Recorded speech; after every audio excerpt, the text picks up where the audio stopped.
Muito bem, gente, muito bem. Renatão, olha aí, estúdio novo. Olha aí. Estúdio novo. Olha aí, né? eu estou feliz. Você Estou tá feliz. Tá feliz? Estou feliz. Conta Uri aí. Barros, eu cheguei aqui com 2 esfirras. Você ficou feliz? Eu quero até comentar, a esfirra era do tamanho de uma moeda de 25 centavos. Eu peguei trânsito, 1h30 de trânsito, ele estava lá na padaria comendo, falei, Renatão, traz uma esfirra.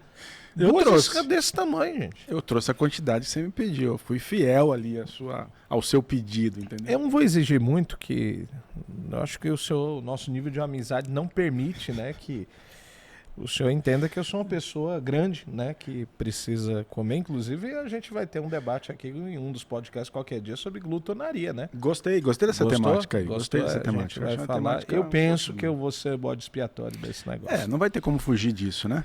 Mas, gente, sejam muito bem-vindos. Estamos em mais um episódio do nosso Uma Talk. E olha, deixa eu falar um negócio importante para vocês. Tá bombando demais, não esquece de curtir. Mas a gente quer agradecer, né, os nossos líderes, na pessoa do pastor José Wellington Bezerra da Costa, sim, nosso pastor presidente. Nosso pastor presidente. Deus abençoe. Ele anda com as gravatas bonitas ultimamente, hein, rapaz? Você tá mesmo? com as gravatas. Pastor, quando o senhor for jogar fora, lembra da gente aqui da Umadeb, né? Você sabe que o pastor Paulo Henrique esteve conosco aqui. Sim. E naquela oportunidade foi dito ali que até o pijama do nosso pastor, acho que tinha gravata. Não? Tinha uma gravata? Tinha uma gravata. É diferenciado. Queremos. Pastor Zé Wellington, que a gente quer o senhor aqui também, né? A gente quer fazer um momento especial. Rapaz, ele foi lá no Creio, rapaz, foi levou, Creio, colocou a camisa do Creio. É diferenciado. Muito bom, muito Mas bom. também um abraço ao pastor Wellington Júnior, pastor do Reto, nosso pastor. Sim. Né? Presidente da nossa convenção, vice-presidente aqui da nossa igreja também. E os nossos líderes, né? Pastor Lelis Washington Marinhos. Acho que tem alguém parecido com ele aqui hoje no programa, não sei? Tem. Vamos falar dele daqui a pouco. Vamos, né?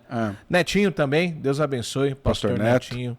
Pastor Netinho tá devendo uma pra gente, né? Mas parece que o dele ele quer que seja na churrasqueira, né? Não, a gente falou de fazer uma correndo no parque. Aí eu fico com a ideia da aí nós estamos encontrando, nós estamos encontrando uma certa resistência. Então, você que está assistindo o programa aí, ó, se você prefere que a gente grave no parque correndo, escreva aí, né? Que aí seria maravilhoso. Mas se você acha que é mais legal a gente estar numa churrasqueira, né, comendo aquela picanha, uma maminha na manteiga, um negócio gostoso, coloca aí, né?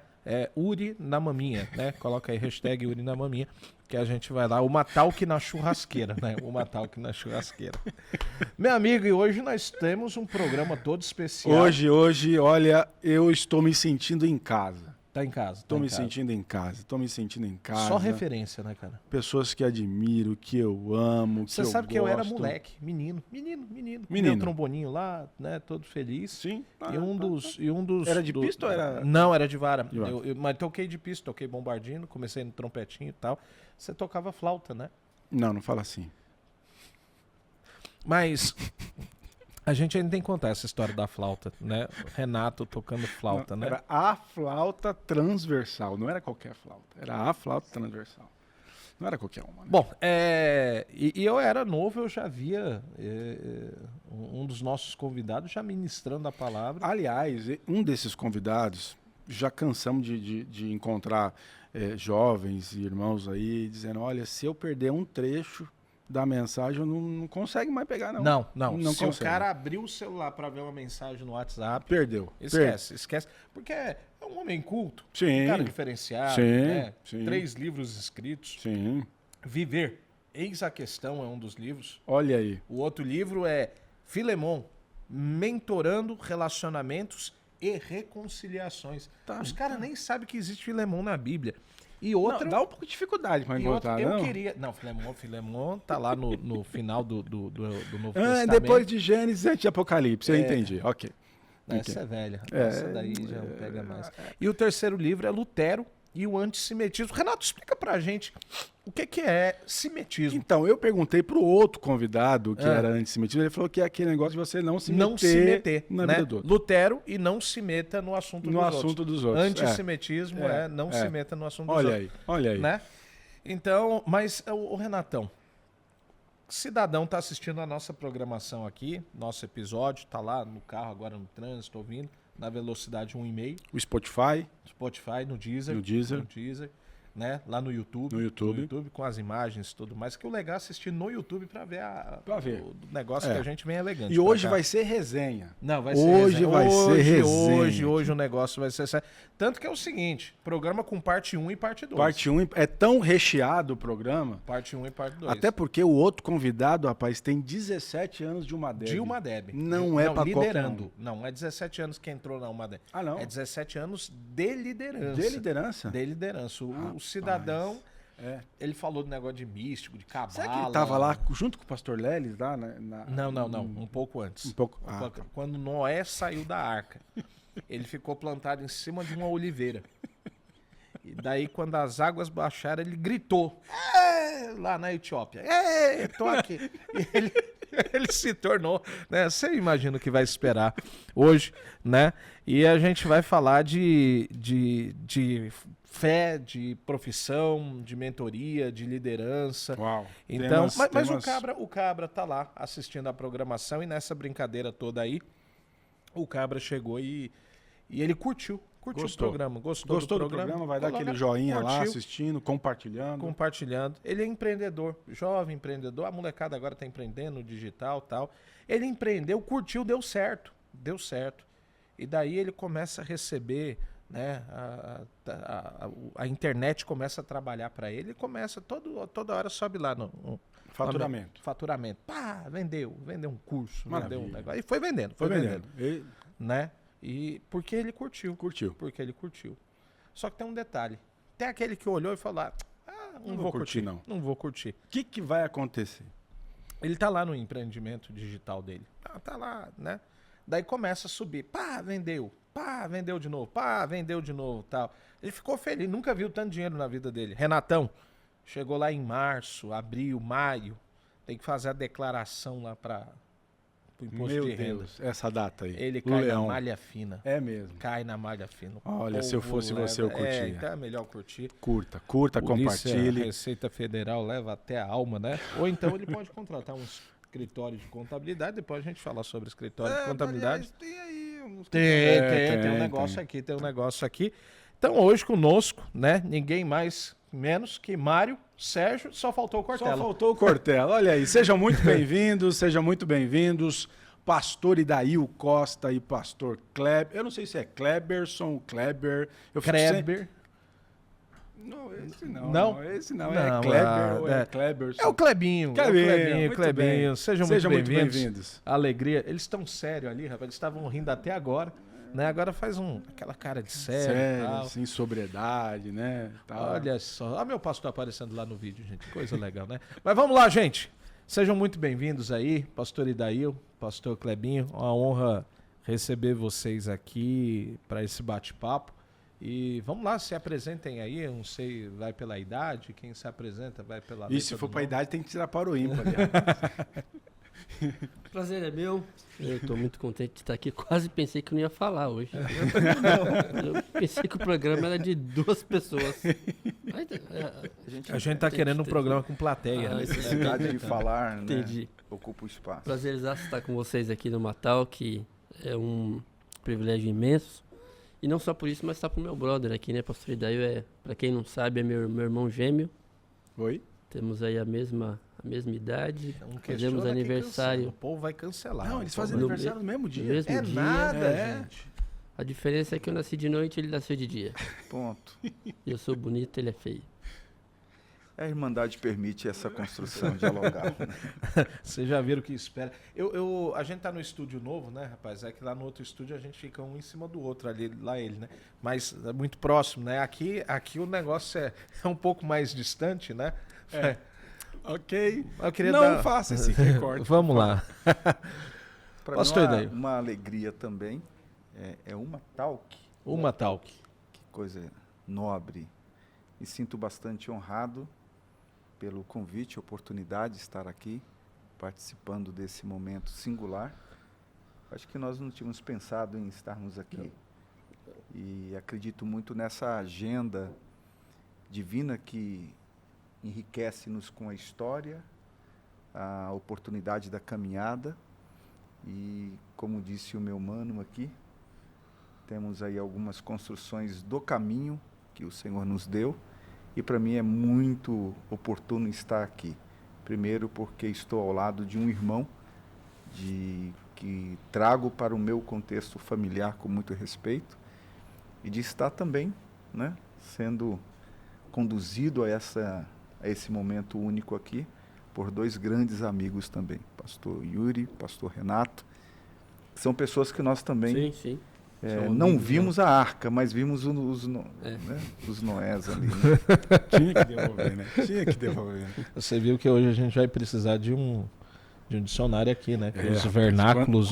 Quando eles começarem a soltar ali a sapiência. Nossa, sapiência. Mas hoje nós queremos falar, a gente até pensou aqui, como o assunto vai ser bastante denso, a gente pensou em dividir, então, como você disse, dois momentos aqui. Em 2 momentos.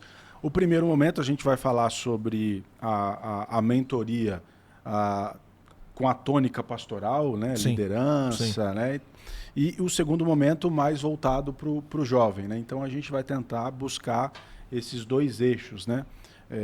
Diante da proposta que temos. E aí a gente já quer abrir já com o pastor Idail, aproveitando já o gancho do segundo livro, e para ele poder comentar um pouquinho sobre o segundo livro, qual foi a inspiração.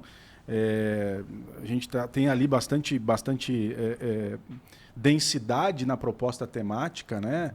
Falando sobre mentoria. Vou gastar hoje também, porque senão a gente não alcança o nível Eu vou abrir aqui dicionário. Pastor Idail. Quando começo a dialogar sobre as construções do pensamento, a gente revisita a história, né? E é importante isto porque só pode calçar ou argumentar sobre a história quem calça as sandálias da história. E durante muito tempo eu trabalhei com a seguinte proposta e construção da minha vocare, da minha vocação, em que posso servir com qualidade ao reino de Deus, à estrutura da igreja, fundindo algumas áreas, né? A área secular com a área espiritual. Um dos temas que sempre pulsou a minha epiderme vocacional foi liderança, né? Eu trabalho com isso no mundo secular, formação de líderes empresariais, e querendo ou não, você tem uma habilidade sendo desenvolvida com as ferramentas que esse ambiente externo te concede. Então, eu, conhecedor da área interna, eu quis trazer a linguagem de liderança secular com liderança espiritual, fundir para poder formar novos líderes. E eu tomei essa postura a partir de uma reflexão bíblica, e nós até fizemos um trabalho com jovens a esse respeito, né? Quando lemos Eclesiastes 1:4, uma preocupação que é pertinente aos nossos dias, que é a expressão que uma geração vai, outra geração vem, e a terra permanece para sempre. A grande questão é o hiato, né, de uma geração que vai, outra geração que vem, que, de uma certa forma, dado pelas construções transgeracionais, geração WYG, geração alfa, beta e até a gama, que tem sido estudado como um comportamento na sociedade, você percebe que, de uma certa forma, não há um interesse em querer dar continuidade a um processo de liderança ou de se ocupar dentro de ambientes estratégicos, e de certo de que a Terra sempre vai permanecer e nós sempre teremos a necessidade de ter alguém articulando voz, pensamento, governo e tantas outras coisas. Então, pensando nisto, eu quis trazer uma linguagem bíblica para acessar o público nosso, o público evangélico, e, de uma certa forma, também trazer um tema que eu pudesse usar ele como uma ferramenta, seja ele de evangelização ou de acesso a uma liderança externa. Então, por isso que pensei liderança, mentoria e relacionamentos, porque mentoriar tem a ver com relacionamento, e relacionamento é uma ferramenta que desenvolve esta conexão com o líder ou com aquele que estabelece um argumento. Então, eu pensei em pegar um texto bíblico para quebrar essa barreira fronteiriça de comunicação no nosso ambiente interno, que é a igreja. Então, eu trouxe um texto de Filemão, em que Paulo vai recepcionar, uma vez que ele está dentro de uma prisão, um fugitivo do seu senhor, que é Filemão, por nome de Onésimo, e que é acolhido por a graça divina, por uma janela aberta pela graça divina, que é Paulo. Paulo vai trabalhar a revelação da graça sobre a vida de Onésimo, de tal forma que ele se torna um filho amado e precisa voltar para o seu senhor, porque tem uma obrigação política, social, econômica e com tantas outras abrangências dentro de um contexto de escravidão, entre o posicionamento de um senhor e o seu servo, que era essa construção romana, e com a grande problemática em torno, que é um servo que agora é servo, mas é livre porque encontrou Cristo, e que gera uma outra problemática como remeter uma notícia efervescente para a casa de Filemão, que tem outros escravos, servos, que encontrou alguém que encontrou a graça e se tornou livre, mas que outrora era prisioneiro e não é mais, porque a graça o libertou. Como mentorear um ambiente de governo com relacionamentos, e eu penso nessa dinâmica espiritual que sempre interfere num contexto que nós ditamos regras, né? Então foi dentro de uma proposta por aí. Já falei bastante, Uau. Mas eu ocupei um espaço de tempo que eles falaram bastante. Né? Agora, dentro dessa tônica, Pastor Kleber, como é que você vê, né, considerando a experiência que você tem, sendo pastor, sendo líder, também se utilizando do tempo na questão profissional, na questão familiar, como equilibrar esse momento, esse relacionamento, né, sendo líder, pastor, e dentro dessa tônica, né, tendo que atender a, não vou dizer necessidade, mas as demandas, né, da nossa geração, que é um grande desafio, né? Sim, é um grande desafio. E não só isso, né? Acho que o período também que a gente vive é um período muito complicado, né? Bastante complicado. Mas eu venho de um aprendizado, assim, muito familiar. Então, assim, minha primeira liderança é na minha família, minha casa. A partir da minha casa, a partir da liderança da minha casa, que a gente começa a pensar em outros níveis de liderança. Então, eu, quando me formei família, tinha isso muito, muito latente para mim, que minha primeira igreja seria, né, a minha família. Então, sempre vim nessa proposta de cuidar dos meus. E é engraçado que, assim, a gente, na igreja, a gente não olha muito isso, né? Hoje você olha o contexto todo montado, você vê todo o cenário montado, mas você tem uma história já pregressa aí, já...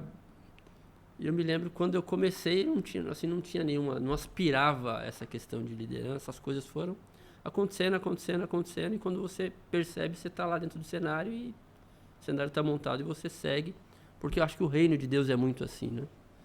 E eu fui dentro desse esquisito de aprendizado de tentando sempre liderar minha família. Depois veio essa questão de liderar grupo de adolescentes, liderar a mocidade, depois vim pastorear a igreja. Mas sempre procurei, da mesma forma que eu liderava a minha família, procurava ali trazer a construção da minha família, eu também trouxe para dentro, isso para dentro da igreja, né? E hoje acho que eu vejo assim um grande perigo que a gente tem corrido hoje, para alguns líderes principalmente, é que essa tônica familiar está um pouco desgastada para muitos, né? Então o cara não lidera muito a família, mas está liderando a igreja, vamos dizer assim. E aí fica naquele paradoxo, né? Porque é uma coisa totalmente fora uma da outra, né? Mas eu gosto desse tema, eu gosto muito, muito. Fui criado e cresci ouvindo essa questão de liderar e de pastorear isso me chama, me cativa, eu gosto demasiadamente. Não é à toa que a gente está aí já na UMADEB há 17, mas já venho aí na mocidade pelo menos há uns 23 anos liderando jovens e adolescentes. É uma temática que me encanta bastante. Eu acho que a primeira coisa que nós temos que é essa liderança da família. Tem que liderar a sua casa. Liderar a sua casa é a primeira coisa que você tem que fazer. Puxando um ponto que você falou, pastor Kleber, daí fica a pergunta aos dois. Hoje tem muita gente que está preocupado em liderar na igreja, mas ele não tem não tem a liderança dentro de casa. Então a gente encontra aí uma deficiência que acaba gerando consequências no futuro dessa família.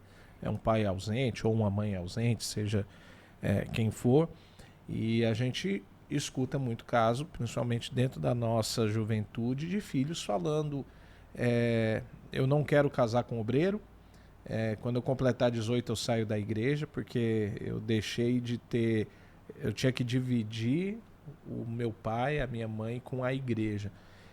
Como é que hoje a gente preenche essa lacuna ou muda? Que conselhos vocês dão? Quais são os passos que quem está nos ouvindo, principalmente esse líder que ainda está solteiro, mas que ele já está de olho aí para casar, e na verdade ele não quer formar uma família, ele quer montar uma congregação.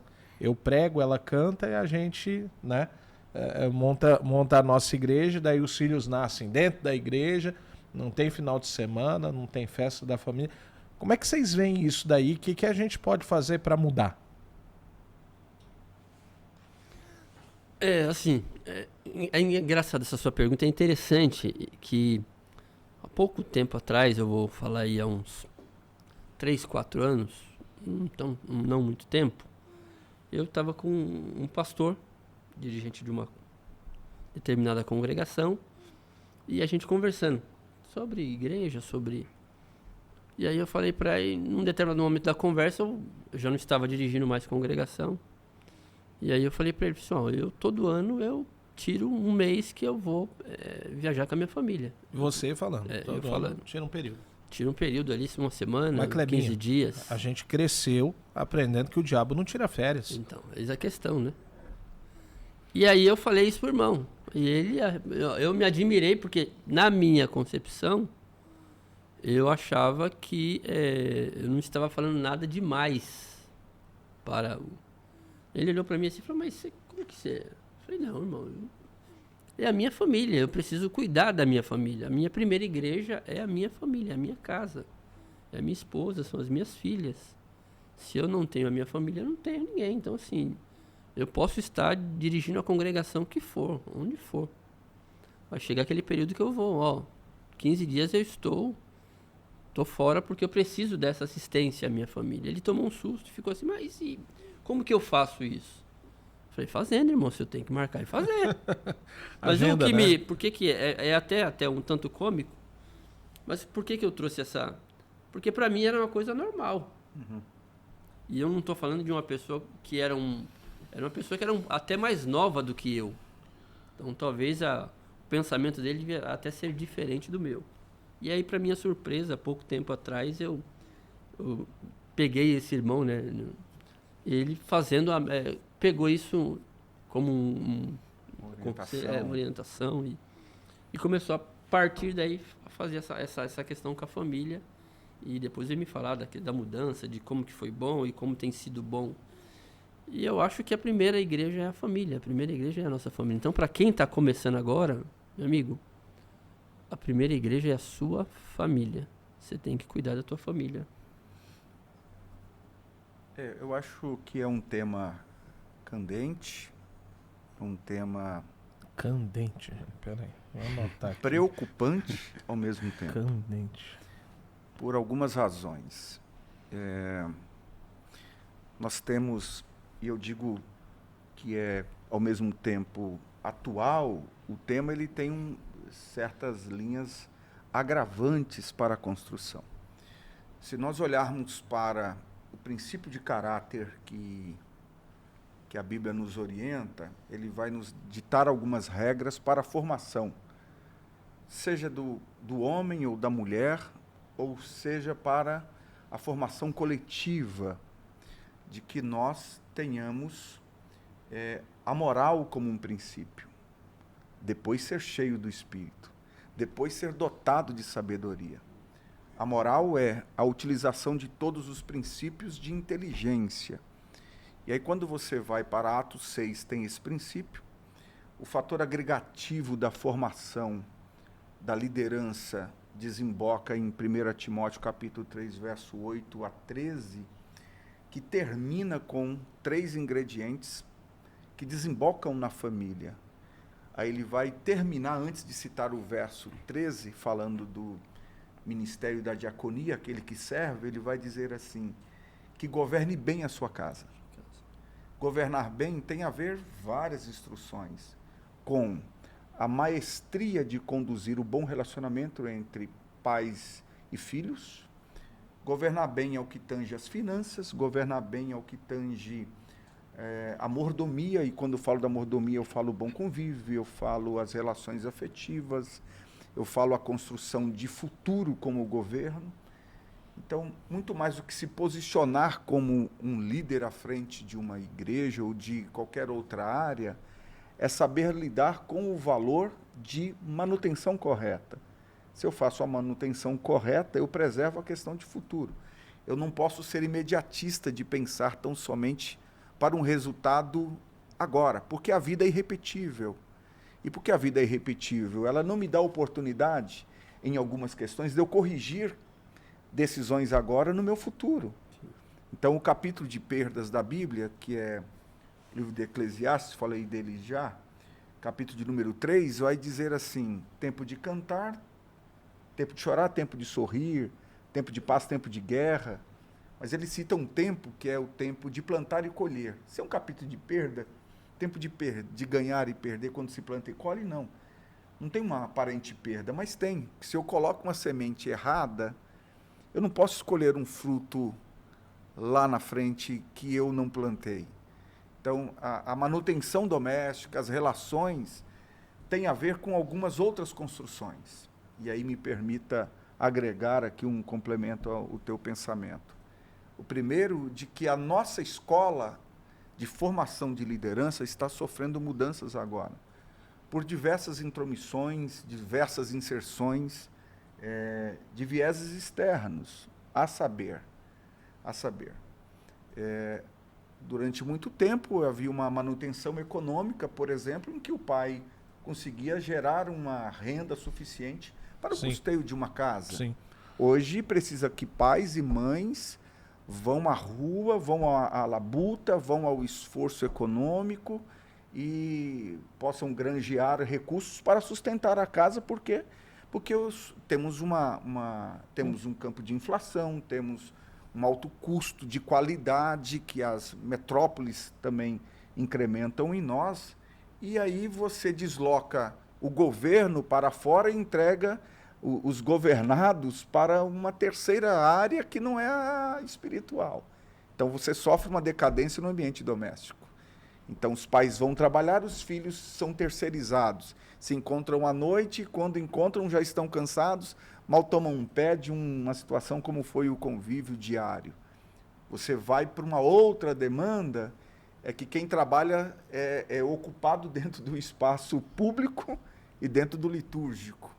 Então você vai ter alguém que trabalha fora, mas de repente precisa ser introduzido dentro de uma demanda religiosa que outrora contava com pessoas vocacionadas, dispostas, voluntárias. Hoje, mais uma vez, pela escassez na liderança, você tem aquele que tem uma habilidade fazendo múltiplas funções. E aí você vai ter o segundo problema.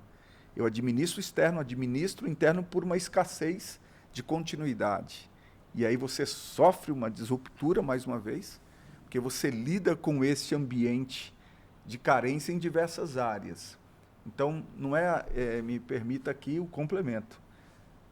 Eu até acho extremamente interessante esta vida programada, mas porque a vida externa é tão gasosa, é tão agitada, é tão efervescente, que muitas das vezes eu me desligo de uma área, mas eu tenho que adentrar a uma outra área que não caminha com a mesma agenda. Aí eu tenho que me ocupar em 2 ambientes por uma sobrevida.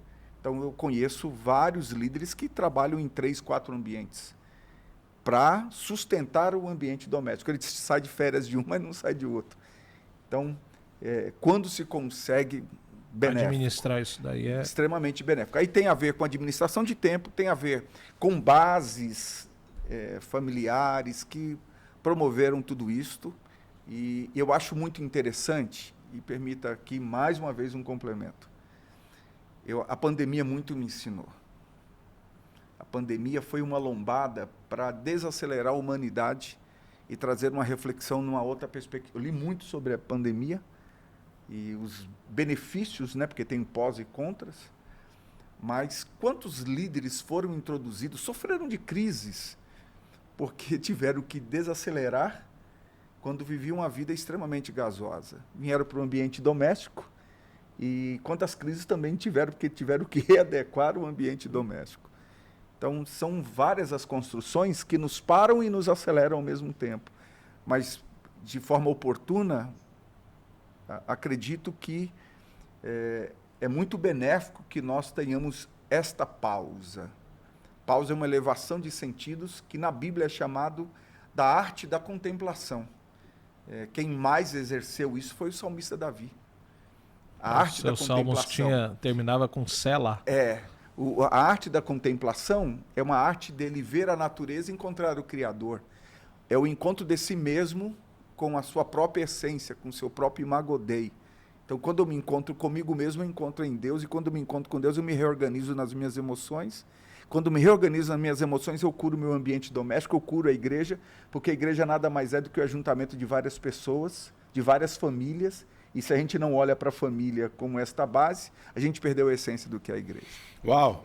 Uau! Agora você que está aí, né, chegou agora, aí você tem que reprisar de novo ali, volta ali e tal, para poder pegar... Candente, né? Candente, que está ardendo em brasas. O negócio tá ali, aceso, tá vivo, né?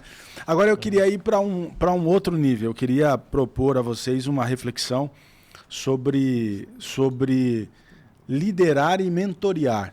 Queria que vocês aqui nos apresentassem, né, dentro da proposta de tempo que nós temos, as benesses, né, os prós e os contras sobre liderança e sobre mentoria, porque às vezes cabe a liderança, às vezes cabe a mentoria, às vezes cabe os dois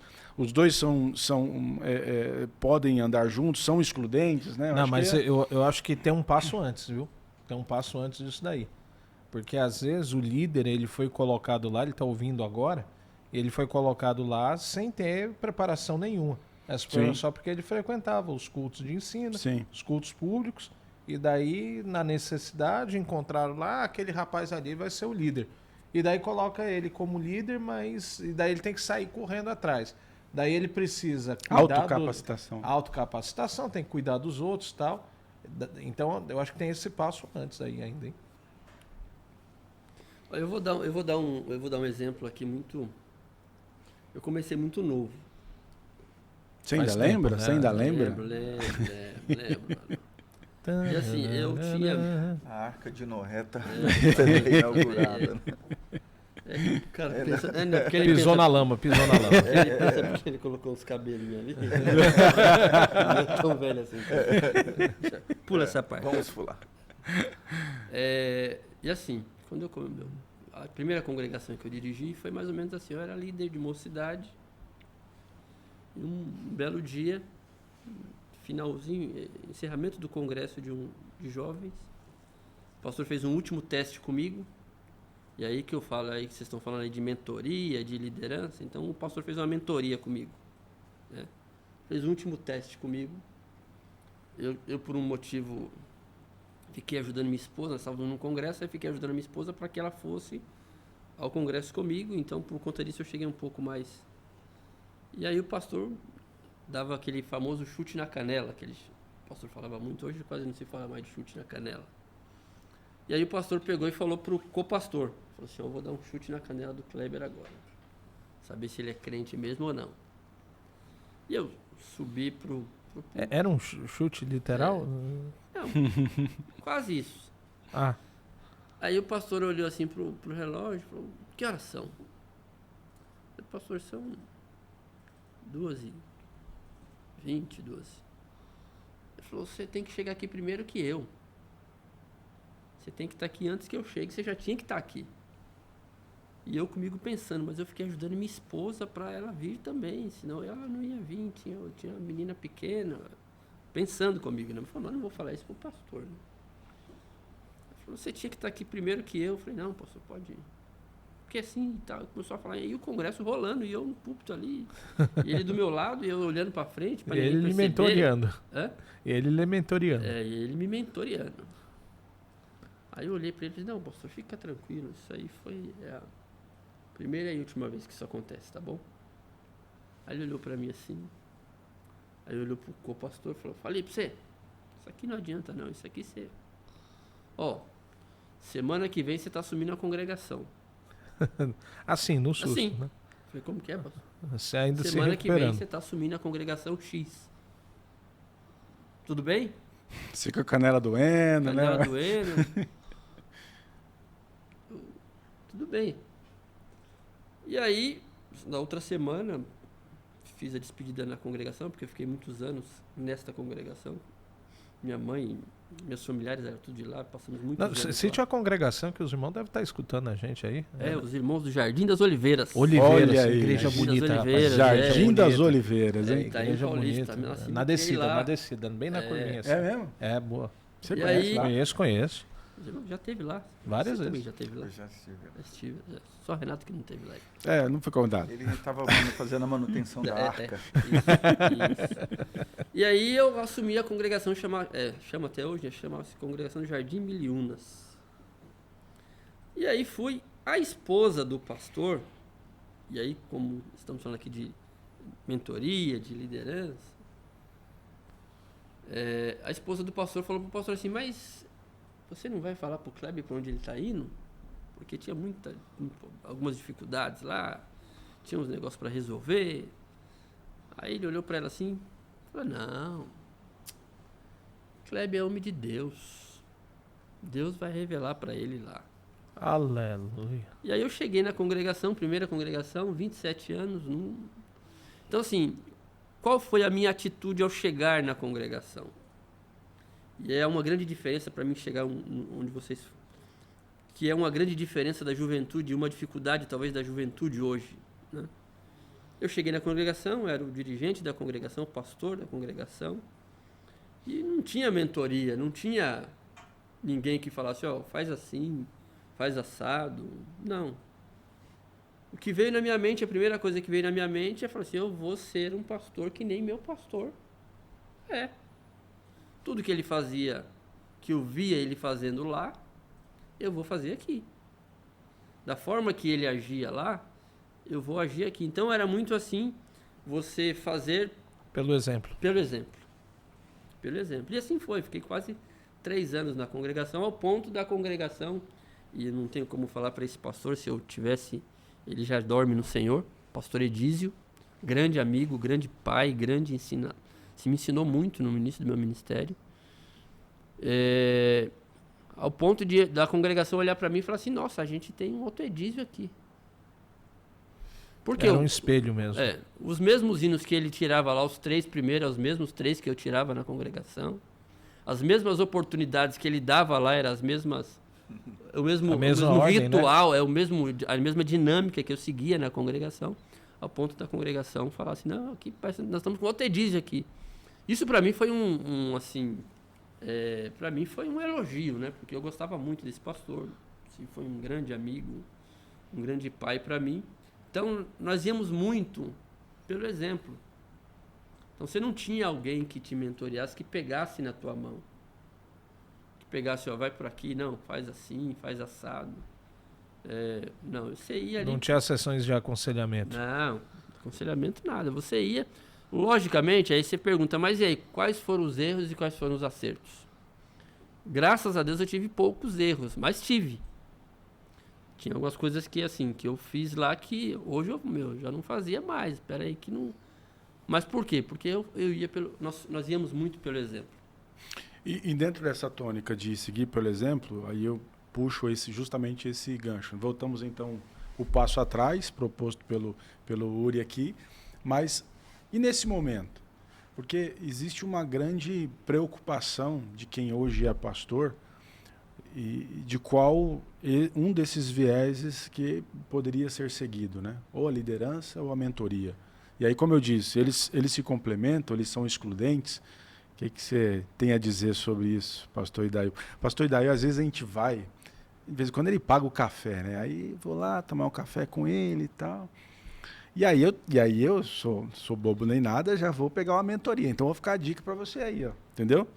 Você quer fazer uma mentoria, escreva aí no chat, pastor, e daí eu também quero tomar um café contigo, tal. E aí é mentoriada. Quanto é o café com ele? Não, custa caro, rapaz. Custa caro. O café é caro. Os caras estão cobrando 5 mil aí o almoço, né, rapaz? É o almoço. Não, eles estão cobrando. Cobrando o almoço. E nem aparece o almoço, tá, né? Pagando o café. É, rapaz, é por isso que eu gosto de fazer mentoria com ele, é muito bom. E aí, pastor Idail? A propósito, hoje ele não pagou, não. Ele saiu, deixa eu contar aqui, né? Tava aqui, não é que nós recebemos uma incumbência. Não sei que dia que... Nós recebemos uma incumbência de buscar as esfirras do pastor Uribaço, que ele estava com fome, a gente preocupado com eles, passamos para tomar café. 2 moedas de 25 centavos. Aí tomamos aquele cafezinho rápido e tal. O pastor Idail saiu na frente, porque ele queria vir logo. Não foi isso, pastor Cleber? Queria vir logo aqui no programa. Com horário, comprometimento com horário e tal. Saiu rapidinho, pegou a comandinha dele e ó, vazou. Eu também não entendi muito, mas... Eu acho pertinente nós trazemos algumas temáticas aqui. Tony Judith, que é um grande escritor, ele vai dizer assim: a sociedade sofre de desmemória e de não penetração da intelectualidade. A desmemória é a perda do lugar do fato, né? Então, diante da proposta que me foi dita, de que eu saí antes, é porque por várias vezes eu fiquei para pagar, né? Então é só um quesito aqui para trazer a boa lembrança. Eu vou tentar lembrar. Tenta É que eu não tava lá, rapaz. Porque para vocês ele já pagou vários. Para mim não pagou. Da próxima. A próxima. Jânio Quadros disse uma frase que... Para quem não sabe quem é Jânio Quadros, foi um presidente do Brasil. Prefeito de São Paulo. Prefeito em São Paulo. É que a turma que tá ouvindo Vassourinha. Mas foi ele que transformou aqueles 2 andares. Vassourinha. Onde os 2 andares foi com ele, não foi? Não, teve o 2 andares, mas não foi com ele, não. Mas voltando ao Jânio Quadros, ele disse uma frase que ela é importante para essa exposição aqui do discurso que foi dado aqui, que a intimidade gera filhos e descontentamento. Essa é a proposta que foi gerada aqui. Eu pensei que você ia falar bebo porque é líquido, porque se fosse sólido, comeloia. Eu achei muito interessante o encontro aqui. Permita falar da dobradinha, né? Porque nós estamos entre a teoria e a prática e teoria. Eu vou pincelar mais pela uma parte teórica, porque o viés pastoral aqui está me encantando demais, e obrigado por ladear esse honroso encontro. Eu acho muito interessante algumas construções. O modelo bíblico que nós temos de liderança, ele está centrado no Antigo Testamento na pessoalidade.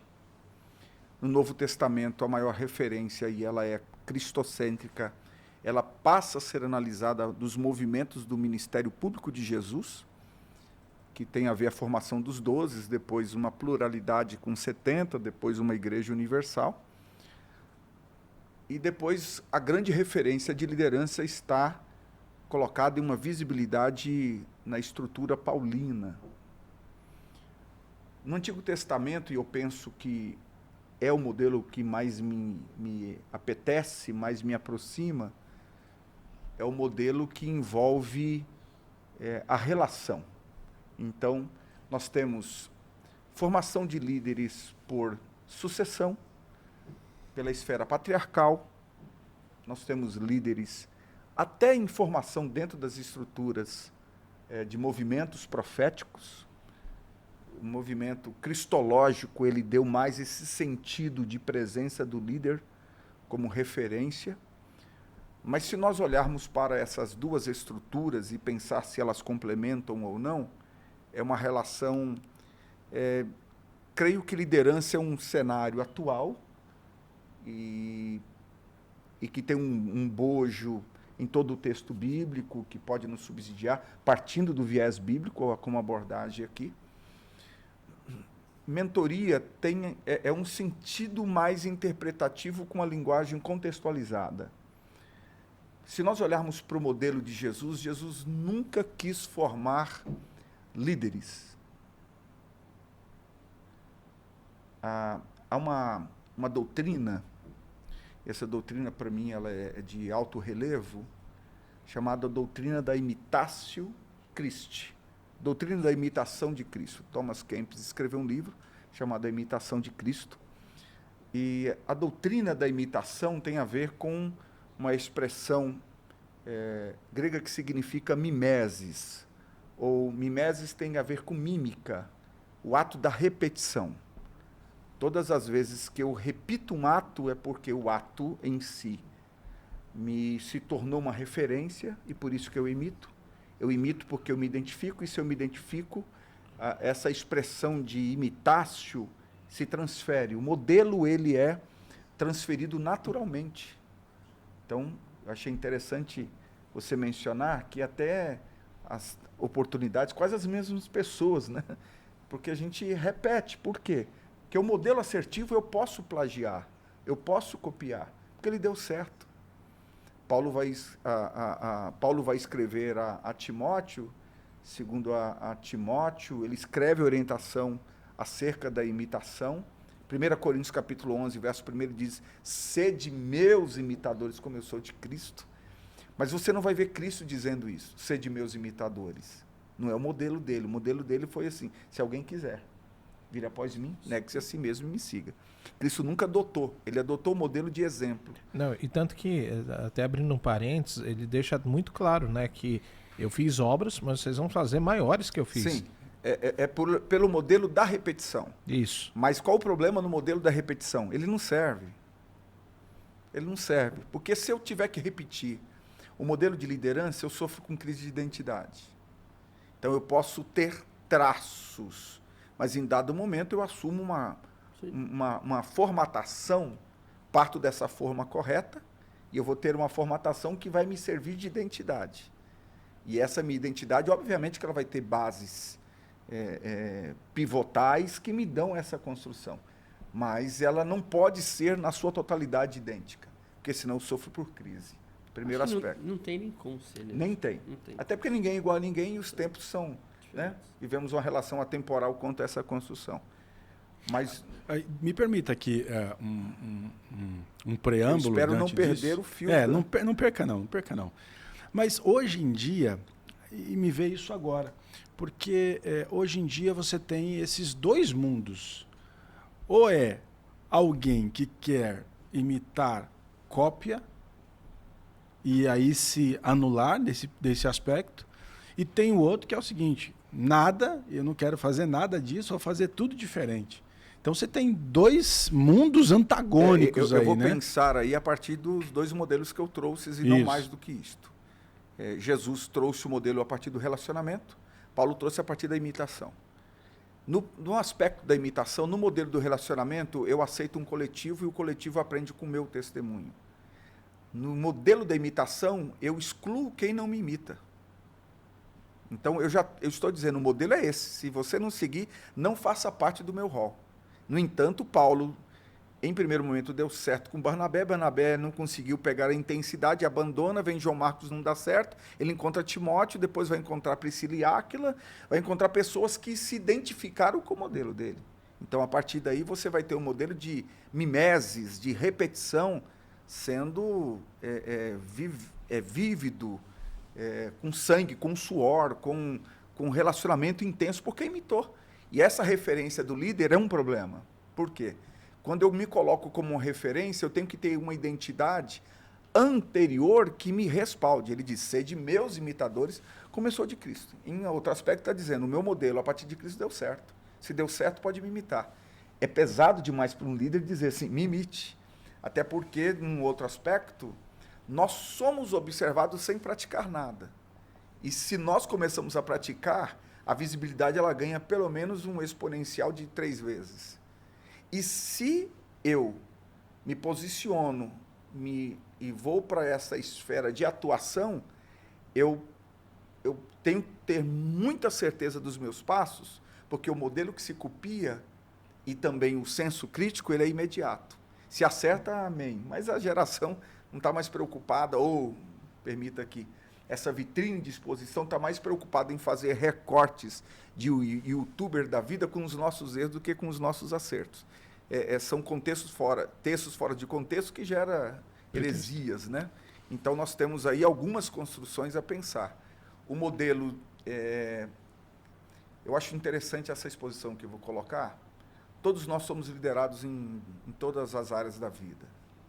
E somos liderados em todas as áreas da vida, nós temos uma perspectiva que sempre nós teremos um referencial e sempre sofreremos uma interferência de uma mentoria que nada mais é do que alguém experiente que possa nos instruir.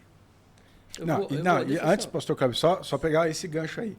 Segundo a psicologia, olha, é tão estarrecedor isso que o pastor Idail coloca aqui, porque segundo a psicologia, toda vez que você se relaciona com alguém, e esse ambiente que nós estamos aqui, eu não vou sair daqui mais o mesmo. Quem está nos ouvindo não vai ser mais o mesmo a partir desse relacional. Por uma oportunidade. E me permita agregar aqui, já estou falando demais. Por uma oportunidade. Eu estava em tom introdutório dizendo que o aconselhamento ele só tem um lugar de acolhimento se dentro de mim há um vazio. E esse aconselhamento ele é me dado como uma fruta em apreciação no tempo certo. Então, o aconselhamento ele alcança desenvolvimento em mim se houver uma abertura ou maturidade para isso. Então, por exemplo, no meu aspecto de formação de líder, eu mesmo tiro um tempo anual para me reciclar. Eu me reciclo anualmente. Por quê? Porque eu não sou dono da verdade. E por não ser dono da verdade, toda vez que sento a uma mesa, eu estou escutando alguém. Eu aprendo dioturnamente. Porque a vida é esse eterno. Eu aprendo ouvindo, aprendo falando, aprendo tendo um feedback dos dois atos. E aí é o eterno momento da pausa, porque nesta pausa eu pego esse background, né? Eu pego esse conteúdo que me foi dado e faço uma extração daquilo que é interessante. Eu vou aqui, está nessa questão de teoria e prática, eu vou para traduzir aqui o que o... Muito obrigado. Fazer uma tradução aqui para você que está nos ouvindo aqui. Eu, na verdade, eu acho que são duas realidades distintas. Quando eu falo de duas realidades distintas, eu vou falar assim, de uma forma um pouco mais... Vamos falar são gerações diferentes. Sim. Gerações totalmente diferentes. Então, quando eu falo dessa questão do imitar, eu posso dizer que a minha geração, no meu período, no meu tempo, vamos dizer, os obreiros da minha época, a gente era muito assim. Você tinha muito essa de tentar, de alguma forma, extrair, de aprender no visual. Na minha humilde concepção, a geração atual hoje não sei se consegue, e não porque não quer, ou sei lá. Hoje tem-se a necessidade de pegar na mão. Mas não é porque tem muita informação e as pessoas não sabem o que fazer com esse monte de informação? Eis a questão. Por isso que eu estou falando de duas gerações diferentes. A gente tem uma geração, talvez seja a nossa, o pessoal X, os millennials, que eles tinham sede de aprender e eles sentavam do lado dos mestres. Então, vamos dizer que a gente ainda está trazendo muito exemplo lá de Paulo sentado aos pés do Gamaliel, que era isso, a escola Sim. era ser sentado aos pés do sábio e ver o que ele fazia. Isso daí vem até a nossa geração ali, que não tem computador, que não tem celular, e que a gente precisava ir na biblioteca, a gente precisava ler, a gente precisava ouvir os mais velhos para ter uma vida, no mínimo, honrosa. Sim. Hoje, a criança com 1 ano de idade, ela já está manuseando, Sim. Então tem muita informação.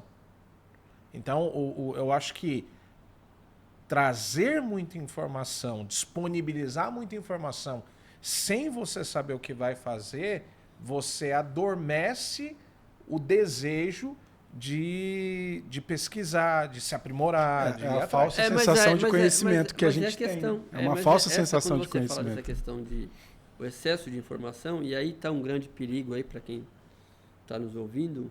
Hoje tem uma geração que, por ter muita informação, acredita que já tem experiência. Por quê? Porque ela tem muita informação. Exatamente. Então, essa geração hoje está sendo bombardeada com informação. Então, o fato dela ter muita informação, parece que dá para ela um sentido de que esta informação é suficiente, quando, na verdade, informação e experiência são coisas distintas. Muito.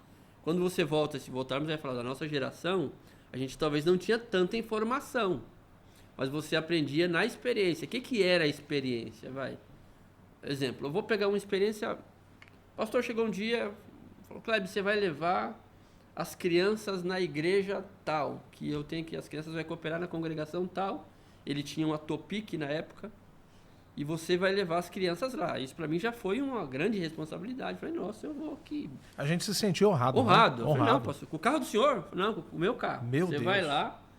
E aí eu fui, enchi, coloquei a Topic dele, enchi de criança, preparei. Quando eu preparei, que eu fechei a porta, ele olhou para mim e falou assim, e eu tô escalado para pregar lá, tá? Só que como eu não vou, você que tá indo, quem vai pregar é você. No culto das crianças. No culto das crianças. Tá certo. Eu falei, pastor, o senhor falou para mim que eu tinha que levar as crianças, não tava... Eu falei, não, Deus vai te usar lá. Você é homem de Deus. Você é homem de Deus. Então você vê, isso me trouxe e me deu experiência, não foi informação, foi experiência. Então são coisas que vai te balizando. É a prática. E vai te balizando. Aprendemos na prática. Exatamente. Você tem que aprender na prática. Teoria e prática são dois extremos. Né? Então, assim, hoje, o que eu sinto, e talvez seja o mesmo que vocês estejam sentindo e vendo, é que hoje nós temos uma galera que está bem informada, mas muito informada. Você vai conversar com o pessoal aí, Só que quando você vem para a questão da prática... Vamos executar. Executar não tem... Não tem. Aí é onde que eu falo que hoje não dá só, tem que pegar na mão. Mas, gente, vamos virar agora. Vamos virar a chave. Vocês dão uma pausa agora. Não pode nem complementar? Não pode. Não dá vocês tempo. Vão complementar. A produção já está aqui no pé. Já. Mas a gente vai complementar. Vocês vão complementar na outra semana. Então segura aí. Não sai daí. Semana que vem tem a segunda parte desse negócio. Que vocês vão... A gente vai... Porque eles estão falando muito de... Eu estou com o dicionário aberto aqui, né? Mas a gente quer saber... Agora a gente vai para a prática. Vamos para a prática. Agora a gente vai para a prática. Teoria até agora, né? Então segura aí. Semana que vem a gente tá com o segundo episódio.